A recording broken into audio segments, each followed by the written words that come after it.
welcome to another episode of Piecing It Together, the podcast where we take a look at a new movie and try to figure out what movies inspired it. And today on the show, we are live from Maya Cinemas to talk about Gladiator II, the long awaited sequel to Ridley Scott's epic masterpiece from 2000. And we've got a great lineup to talk about it. Joining me, I've got Korey Kilgore, Jake Gonzalez, and Sam Novak. We had a great time up there at Maya Cinemas. Great audience, lots of great audience participation, really fun show, and that's coming up here in a second. Before we get to it, I do want to remind you, as always, to make sure you are subscribed to Piecing It Together, wherever it is that you listen to podcasts. We got a bunch more episodes on the way, and you'll find out about them as soon as they come out if you get subscribed. You can also follow us on social media at PiecingPod. I'm also now on Blue Sky. I finally caved and moving over from the Twitter to the Blue Sky, so you can follow me over there and on all the other socials as well. So get in touch on any of those social media platforms. I'd love to have you on an episode sometime. Also, if you think of any puzzle pieces for the movie that we don't bring up in the conversation, I'd love to hear those. I'll read them on the next trailers episode. And with that said, let's get to this conversation about Gladiator II. All right, so we're going to get this podcast started. I'm David Rosen, the host of the Piecing It Together podcast. We're going to talk about Gladiator II, but first, I want to introduce my guest here, Korey Kilgore, first up, returning to the show. Tell everybody about what you do. Hello, everyone. My name is Korey Kilgore. I am a podcaster. I have a podcast out called the Killing Time Podcast, Killing Time, where we talk about everything and nothing. So. Yeah. Absolutely. We got a lot to talk about on this podcast today, for sure. Jake Gonzalez right up there next. Also, second time on the show. Jake, welcome back. Thank you. My name is Jake Gonzalez. Most of my time, I literally just write reviews and watch films, and I'm glad to be here. I'm glad to talk about Gladiator 2 with you guys, so thank you. Right on, absolutely. And then Sam Novak back on the show. How's it going, Sam? Hey there, Sam Novak. I'm a deputy editor of a website called Vegas 411. I'm a former movie theater manager. I ran 36 screens in South Florida, and I love movies, and I'm glad to be back. Absolutely. So this movie, I don't know how you guys feel. This is the boat I was in, because, I mean, Gladiator... classic, like modern classic, absolutely. But did it need a sequel? No. Did I trust this cast to deliver a good sequel? No. But what? Not really. But we'll get into that a little more later. But Ridley Scott, I trust to do anything. Mm-hmm. So that's why I went in. I was like, you know what? Regardless of the point of it all, regardless of the cast, I'm on board, because if Ridley Scott thinks we should have a Gladiator sequel, we should have a Gladiator sequel. So, and I think for the most part, I was, pleasantly, surprised by everybody involved. I think everybody did a really good job here. Let's kind of set the scene, because this is like such a big movie that we're talking about. How did all you guys feel about the movie overall before we get into the whole puzzle piece thing? I loved it. Okay. I think it was, one thing I will say, I think it was too long. Not too long in the movie, but they waited too long to do the sequel. And I usually don't like when they wait, like Beetlejuice too. Yeah, sure. I hated it because they waited too long to do the sequel. They waited too long to do this sequel, but I still feel they delivered on this movie. Yeah. Even waiting so long. Yeah. Okay. Yeah, usually the long time legacy sequel doesn't work out too well. But what about you, Jake? What do you think? So, David, I'm kind of with you when you said that you didn't expect the cast to deliver. Mm-hmm. Like, I mean, I really like Paul Mescal and After Sun. Mm-hmm. Like, he was great as like this like bittersweet, charming dad. But then as this like war hero, I mean, I get it, and also I don't think Ridley Scott really utilized him in the most like significant way in this film. But, just aside from cast, I'm gonna be honest, I really thought the film was pretty decent. It didn't have to exist. Right. The film itself, but Ridley Scott, I mean, you can count on him because he always makes his films very entertaining, but when it comes to like structure, he's kind of on and off. Like, he's the same guy who made House of Gucci, and then like within that same time frame, he made The Last Duel, which by the way is very, very underrated. I completely agree with you. I also think House of Gucci is not as bad as people make it out to be, but that's another subject for another time. But what about you, Sam? I got mixed thoughts on it. I wasn't expecting much at all. I think that I enjoyed it more than I expected to. I was expecting a lot from the cast, and I felt they delivered, except for Denzel Washington. Oh, I thought he okay. was incredibly miscast. Everybody else, anytime you get into an international period piece, everybody goes for the British accent. Yeah, sure. No matter what nation or area of the world they're supposed to be from, he didn't even try. Yeah. He's just Denzel. He was American. Yeah. He was Denzel. You're waiting for him to pull out a 57 Magnum, or someone away. I don't think he fit into the movie at all. I also don't think that it had any real reason to exist. When I saw the trailers, especially the first one with all the hip hop music in it, I was rolling my eyes. But I think that it delivered, and it made a case for itself to have a reason to be. I'm going to boomerang back to you and say I don't think that Ridley Scott always delivers. I think most of the time in the past 20 years he's lost his freaking mind. That's when I like him the best, though, is when he's losing Gods his and mind. Kings was such an embarrassment. It's not good. That I would have bought an island and just hidden away, and then he screwed up the potential for Prometheus by doing Alien Covenant, which messed that one up again. Of course, now I'm hearing he wants to bring things back around and Thank God. fix the screw up, which he thought was fixing up another screw up. Mm-hmm. So let's hope that he has it in him to do one last Alien movie before he tries Gladiator 3.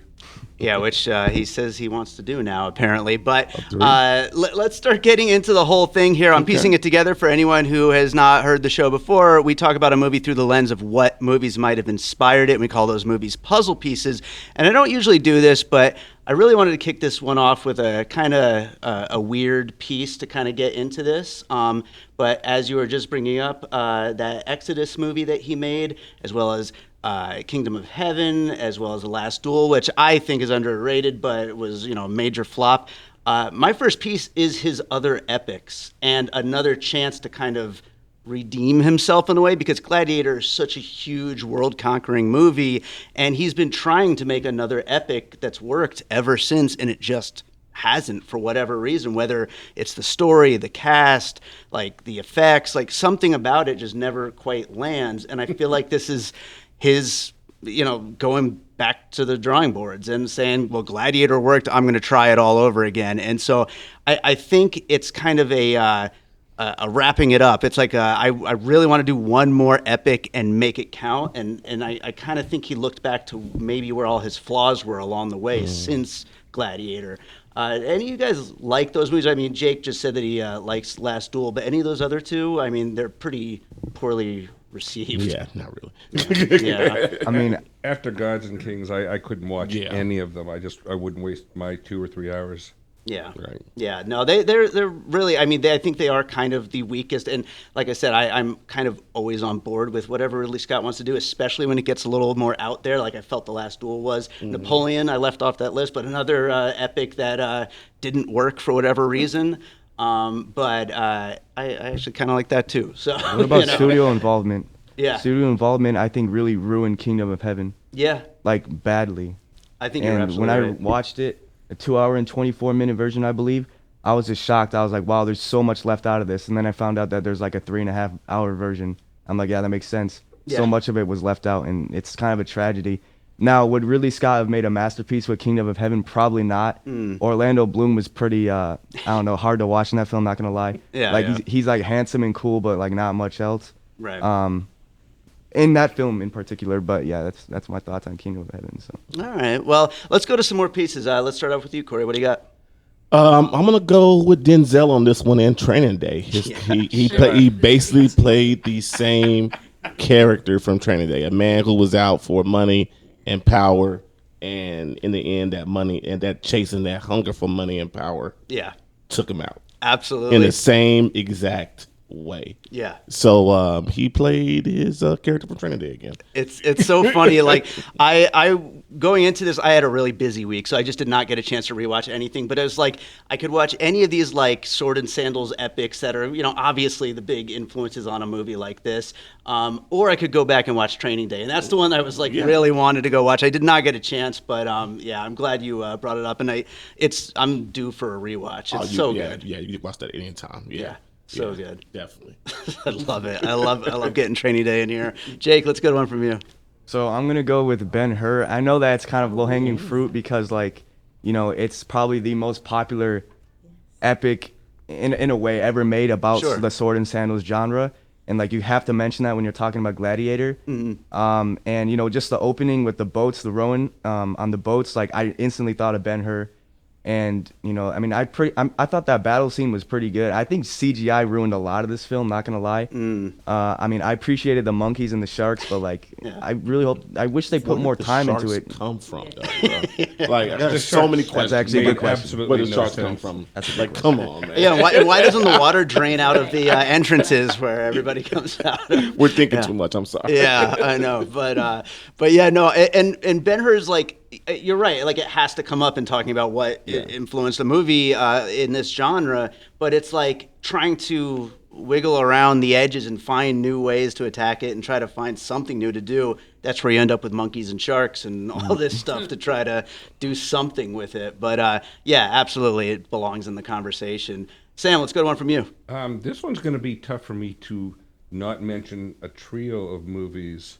You've got the concept of the young man from royal descent who's taken away and raised by another culture, another nation, another city. The early 80s had 3 of those. Okay.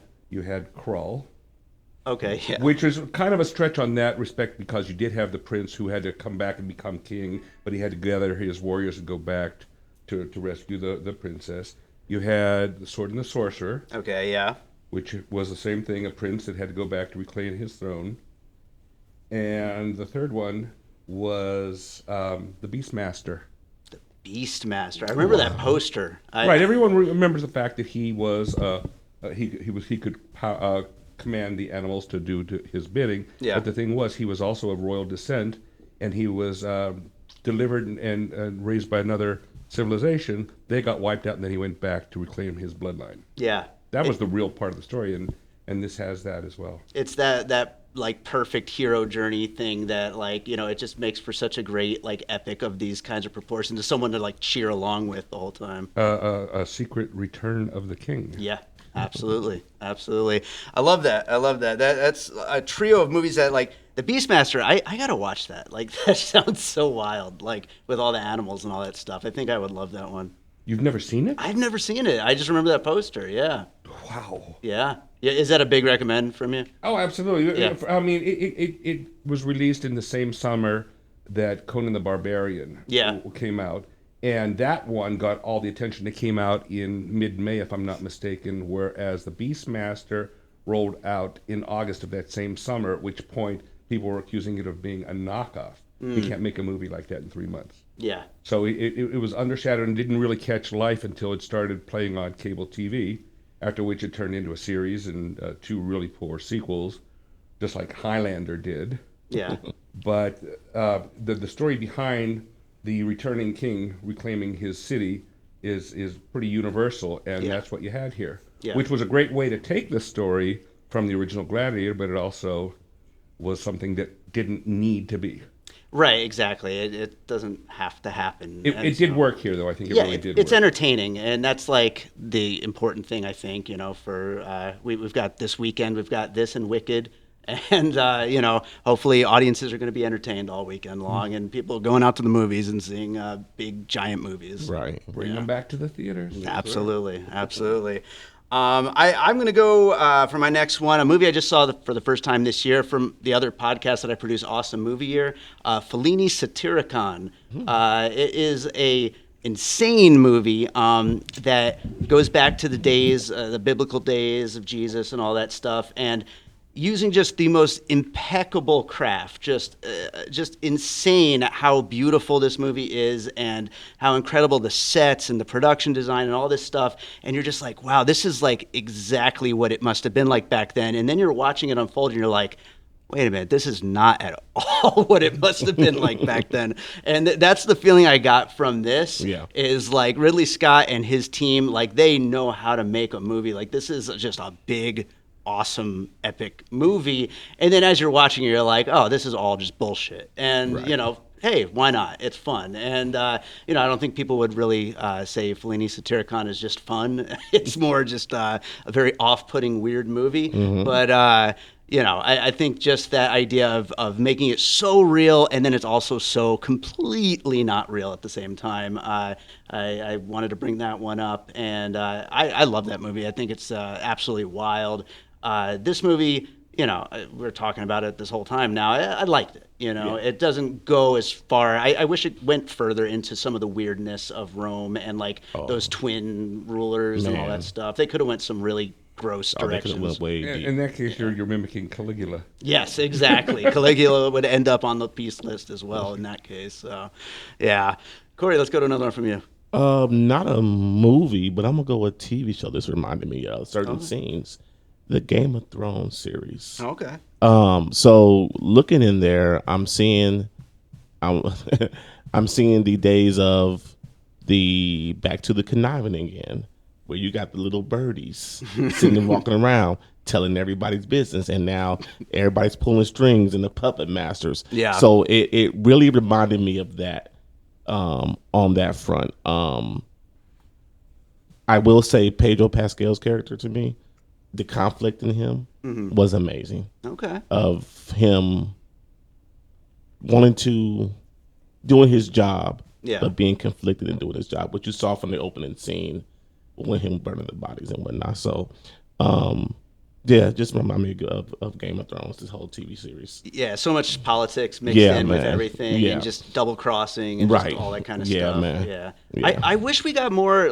There's just so much going on in this movie. I wish we got more of Pedro Pascal's story here. I think it would have worked better if we kind of maybe focused in on more of that. But there's just so much going on. That how can you? Right. You know? Yeah, because his character was conflicted from the jump. Yeah. And you can just, even when he got back home to his wife, you can tell he was done. So I would like to hear more of that story, though, definitely. It's kind of funny that all the generals look kind of the same, isn't it? Like the new guy that's out leading the army, and then of course Russell Crowe. They all just they kind of have that same vibe going on. But Jake, let's go to another one. So I mean, I kind of view this film as being pretty absurd. I'm gonna go back to the monkeys and the sharks and the rhino. Is that historically accurate? Maybe. I mean, no, I know it is, but the sharks. Yeah.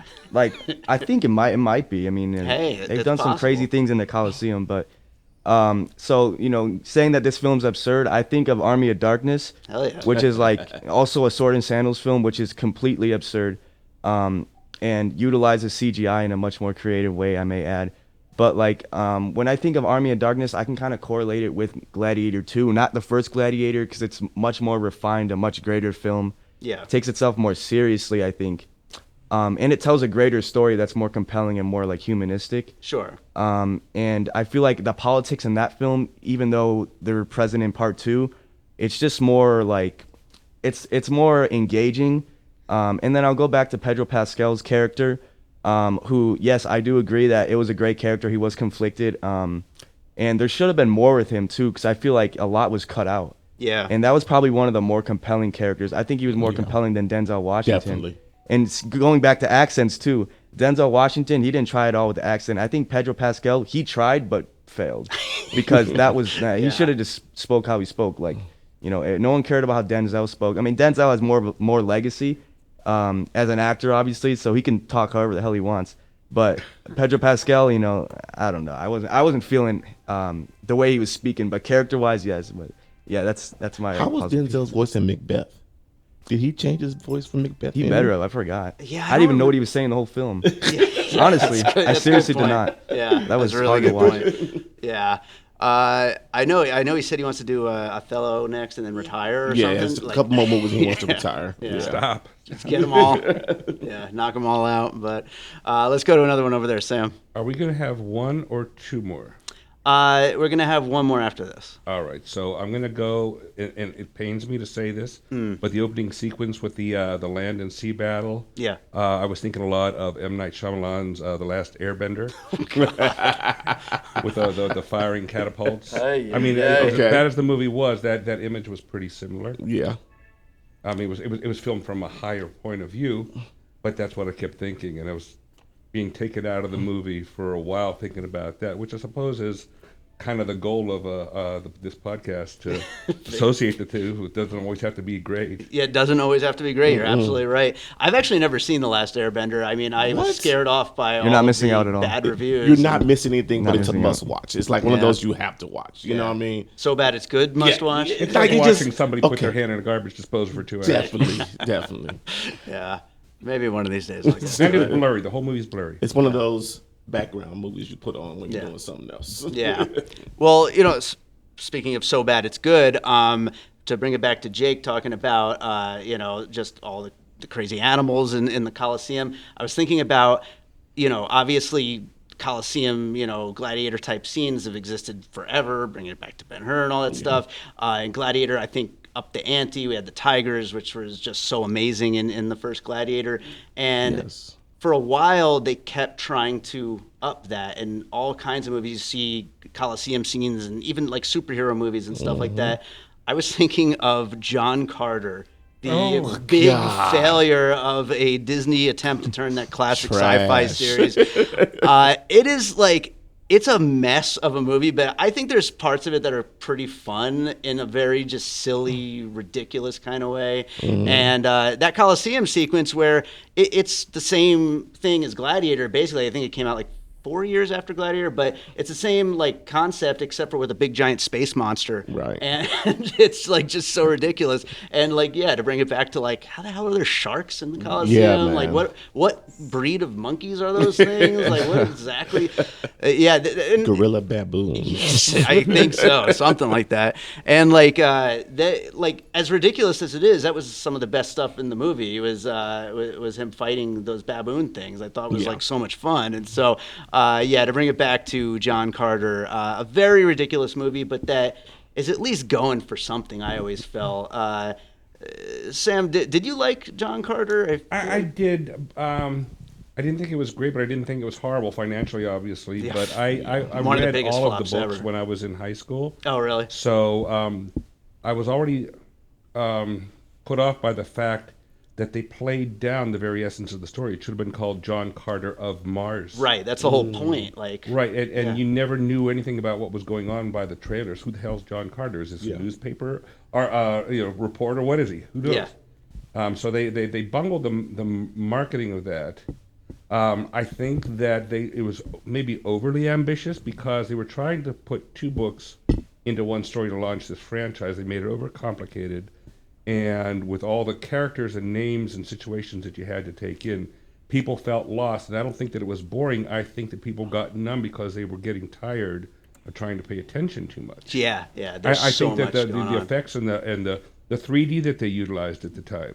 I mean, I have that on a Blu-ray 3D. Yeah. And it looks terrific. And the music score is also really good. They did a first-class job with the ambition. And I don't think it was a failure in terms of what it might have been, but I think it was a failure in terms of relating to today's audiences, because it's a very old-fashioned story. Sure. Yeah. And they were trying to walk a tight line between contemporary audiences and being faithful to the novels, and they just tripped over their own shoelaces. I think that's a pretty good way to put it. Absolutely. Korey, let's go to one more from you. Let's go Braveheart. Okay. Braveheart with the battling for something deeper than you. And just off the battle scenes itself. I remember watching Braveheart and watching the battle scenes, and that was one of the most amazing things I ever saw. Yeah. And this kind of reminded me of that with the action sequences. Yeah, it's interesting too because this movie, like one of the things I didn't like about it, and it's kind of inescapable because every one of these legacy sequels does this.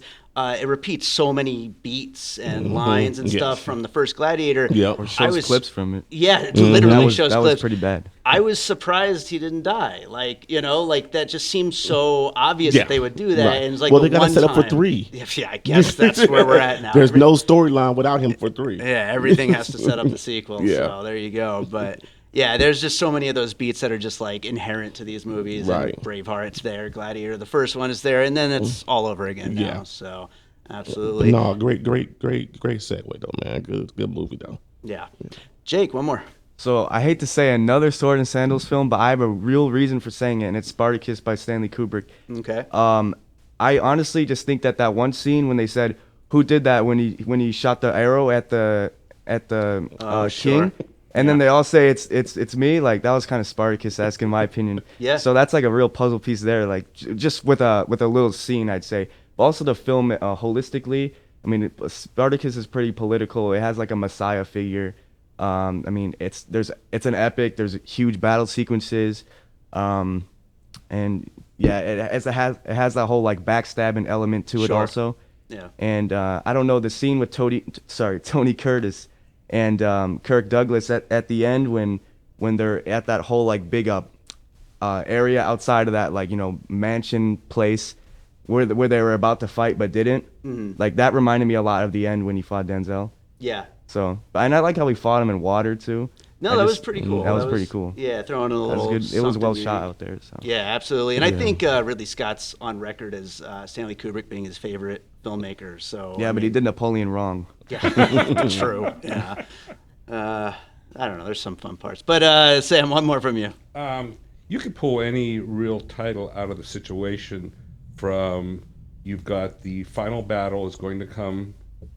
You've got the hero's got a plan, and at the 11th hour, he's going to send somebody for an overnight ride to get your warring army that's been waiting for some word.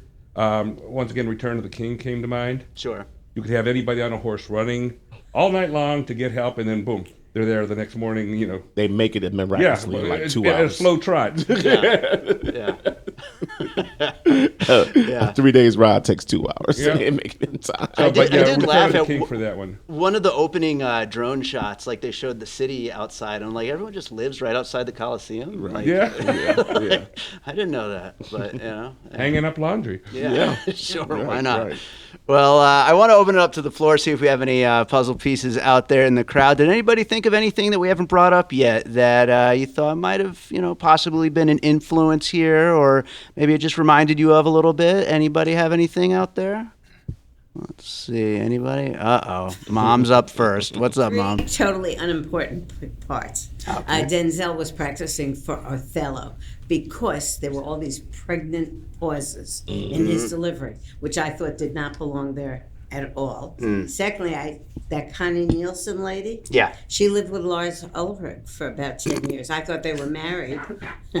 And last but not least, I just saw a clip. Maybe one of you could tell me which is the Mel Brooks movie where John Hurt is eating at the diner.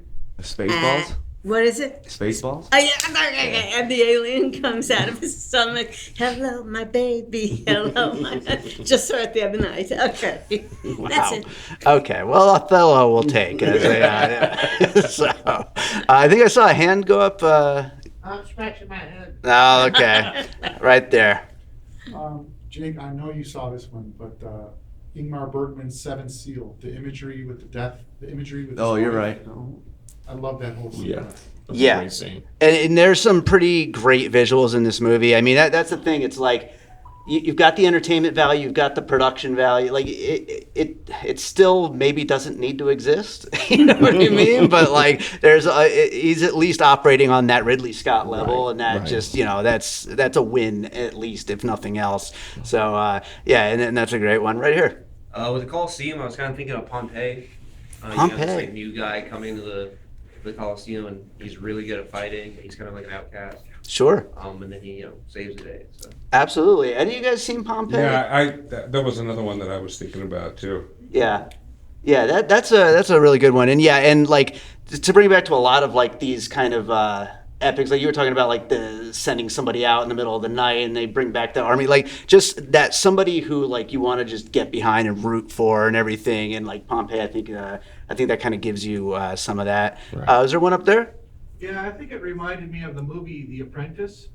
Apprentice. I haven't seen that. It's that new one with Donald Trump. Oh, yeah. Okay, never mind. Yeah, absolutely. Yeah. Well, That was a good movie. It was. I haven't liked seen it. it yet. Yeah, it was good. great. Yeah. Well, we got the twins coming at some point, but so maybe another 4 years. Anybody else got one for us? Anybody out here? Anybody right here? I'll go with Troy. Yeah. The, the battle between Pedro Pascal and Paul Mescal. it's a lot like the Hector Achilles battle outside the walls. Big, epic, sweeping, but doesn't end the same way, obviously. Sure. Absolutely. And yeah, that, like, I remember, it wasn't Troy and Kingdom of Heaven the same year, and like, I'm pretty sure. I think It's 1 year apart. 1 year apart? Is that what it was? 2005 and 4. I remember everybody was comparing them back at that time, 2006 or 7 or something like that. But yeah, no, and I remember those two movies were kind of in conversation with one another, and I feel like Troy won out over, won out. you know. Yeah. So, yeah. Any others? Before we get into some closing thoughts here, well, let's get into some closing thoughts then. Korey, what do you got? Definitely a movie worth going to see. Yeah. Please don't make another one, but this one is definitely worth going to see. Don't overkill it. Yeah. That's what I got. What about you, Jake? I got one more puzzle piece, but then I'll say Sure. my final thoughts. I'm gonna say Life of Brian, just because of the whole like, it's because of the whole like Roman thing. Yeah. You know, the film is not funny at all, really. Yeah. Except maybe that fake head was pretty funny. Like, I don't think you should have a close up of that when it doesn't look that real. But whatever. That's when it started to like get like weirder, you know? And I was like, God, he's gonna go for it. Like, it's gonna start getting crazy, this movie. And then it's just kind of like, it's still the same. Yeah, the sharks were before. Kind of like drove that home. Yeah, I was so excited. But, But my closing thoughts is like, I mean, I think it's an average film. Not gonna lie, it's probably one of the least significant Ridley Scott films I've seen. Down there with Napoleon. Not gonna lie, I'm just saying like, as a film with a structure that really starts off, seeming promising. I mean, nowhere near as good as Gladiator and as serious as Gladiator. Like, you're in for an action film, and it really does deliver there. I think it's entertaining, and Ridley Scott always got you there. So, if you like the first Gladiator, I say go see it, but don't expect something as humanistic and powerful. So yeah, I think that's absolutely fair, and that's pretty much, I feel like, how we all feel. Yeah. But yeah, what about you, Sam? Any other closing thought? Oh, I'm glad that Ridley Scott didn't mess this one up. It's not bad where it could have been. These legacy sequels sometimes can be really, really awful, and considering some of the garbage that he's put out in the recent past, there was reason to be concerned. So I think that so many repeating beats are simply because he's trying to redeem himself in some eyes. And as a fan of the Alien franchise, I just see this as one small flicker of hope that will finally get a resolution to the proposed Prometheus trilogy. Yeah, which is what I want. And then he can fall over dead, and I won't miss him. No, he'll make another 8 movies before that. He's always been a pain in the ass. Even going back to 1982, when he was shooting Blade Runner, everybody said that he was a miserable person to work with and drove everyone nuts. And he's never he's arrogant. Gone beyond that. It's only gotten worse. And with each succeeding success, his wackiness got more out of control. Yeah. I think he's finally coming back down to earth at 82 years old? Mm-hmm. He only has so much left in him. So many movies left. So let's get on. Let's make it happen. He's so great. He's great.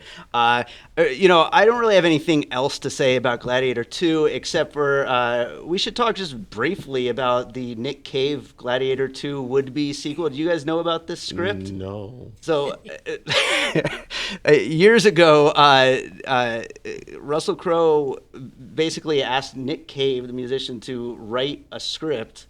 And he did, and it was called The Christ Killer, I believe. And basically, Maximus, I think he comes back from the dead, and then he ends up, he gets in. They call it the Eternal War, and he has to, as punishment, I think, for his son dying, has to fight in every war that's ever happened in the history of the planet. It's the most insane thing. Horrible. I've never read it. I've only read synopsises of it, and it just sounds so wild. And I want that movie.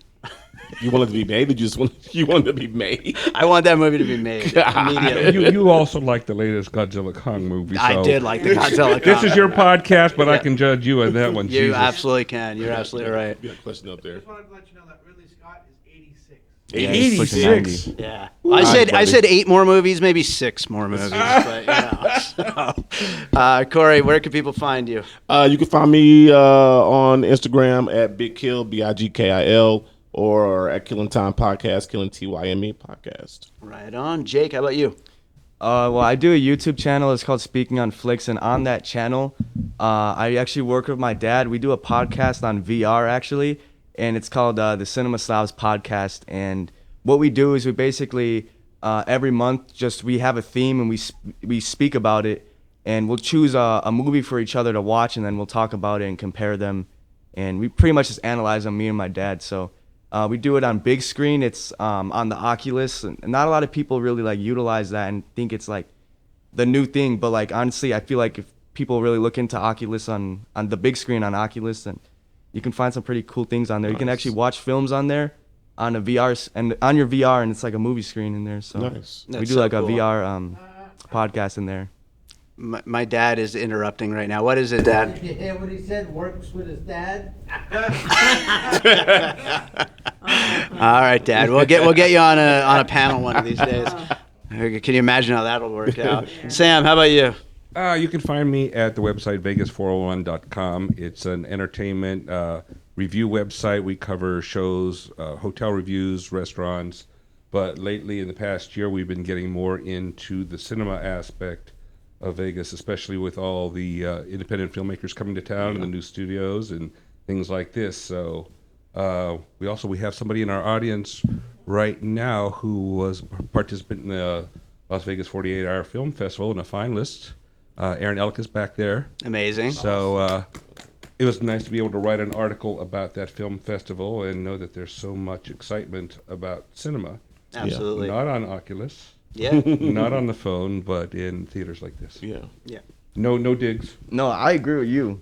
But I don't watch stuff on VR. As a former manager of movie screens, I'm always pushing for people to get their butts in these seats, buy some popcorn, and take out your trash when the movie's over. It's nothing like seeing a movie on the big screen. Extra little shout out to that 48-hour film project. I was there last night, and the crowd, I mean, not only was it packed, but all these like new faces, all these people like getting into movies and making movies, and it was just really cool to see. So I mean, they put on a really great event this year, and so shout out to them. Shout out to Maya Cinemas for having us here, and to everybody who showed up for the show tonight. We haven't quite announced the next one yet, but we should be here the first week of December for another movie. We'll announce that very soon, and then we'll be back at Downtown Cinemas towards the end of December. We'll announce that very soon as well. And that's our show for today. So thank you, everybody, so much for being here. Thank you. Thanks for having us.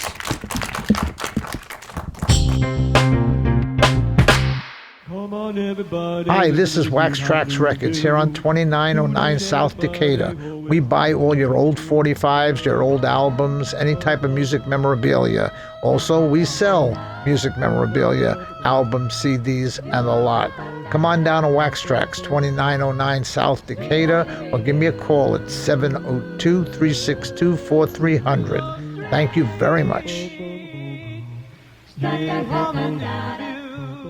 All right, so I hope you enjoyed that conversation about Gladiator II. Thanks so much to Korey Kilgore, Jake Gonzalez, and Sam Novak for joining me on that one. And thank you to Maya Cinemas for having us out. And thank you to everyone who showed up at Maya Cinemas for the live show. It's always so much fun when we can do these with a nice crowd, get the whole thing going. And we will be announcing more live shows any day now. Hoping we'll be doing 2 again in December to wrap up the year. So keep an eye out for news on that. Just got to get those final confirmations, and then we're going to start promoting those. But you could always find out about everything I've got going on at piecingpod.com and on all the social medias at piecingpod. Also, we've got my Facebook group, Popcorn and Puzzle Pieces, where we continue the conversation about all the movies we talk about here on the show. And last but not least, I do want to remind you that I do have a Patreon, the Produced by David Rosen Patreon, where I post bonus and advanced content from Piecing It Together, from Awesome Movie Year, and from my music career. Lots of great stuff over there. So check it out. Again, patreon.com/bydavidrosen. So I'm going to close this out with a piece of my music like I always do. And of course, I got to go with something epic for Gladiator. So this is a track called At the Gates, which is part of my 24 for 2024 series. Came out earlier this summer. You can hear it along with all the other 24 tracks over on Spotify. There's a playlist and Apple Music and anywhere else you can stream music. So again, this is At the Gates. Hope you enjoy it. We'll be back with more Piecing It Together real soon.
An All Points West production, produced by David Rosen in Las Vegas. It's going. Stop leaning over. You keep catching me off guard. Oh my God. Sam, look. Okay. That's the last one. You sure? Okay. You got it? Got it. Got it.